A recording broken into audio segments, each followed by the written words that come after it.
আসসালামু আলাইকুম। আমাদের অনেকের একটা প্রশ্ন যে চিনি বা মিষ্টি জাতীয় খাবার না খেয়েও কেন আমাদের ব্লাড সুগার বাড়ে। আবার আরও একটা প্রশ্ন আছে যে চর্বি বা চর্বি জাতীয় খাবার না খেয়েও কেন আমাদের শরীরের চর্বি বাড়ে।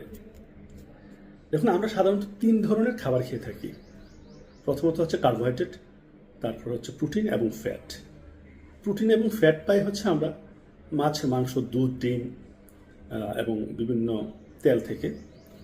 আর মেজরিটি আমাদের খাবার হচ্ছে কার্বোহাইড্রেট থেকে আসে, যেমন ভাত, রুটি, ব্রেড, বিভিন্ন ধরনের সবজি, তারপরে হচ্ছে ফ্রুটস, এমনকি দুধ থেকেও আমাদের কার্বোহাইড্রেট জাতীয় খাবারগুলো আসে।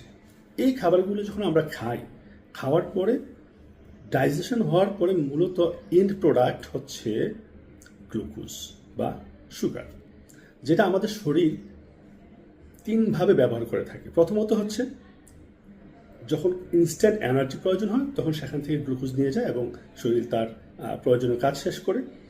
দ্বিতীয়ত হচ্ছে যেই সুগারটা আমাদের অতিরিক্ত থাকে সেই সুগারটাকে আমরা আমাদের লিভার এবং মাসেলে সেই গ্লুকোজটাকে গ্লাইকোজেন হিসাবে কী করে স্টোর করে। এখন স্টোর হয়ে গেল, পর্যাপ্ত স্টোর হওয়ার পরও যখন আরও কিছু গ্লুকোজ এক্সট্রা থাকে সেগুলাকে শরীর কী করে ফ্যাটে রূপান্তর করে, অর্থাৎ সোজা বাংলা বলতে গেলে চর্বিতে রূপান্তর করে।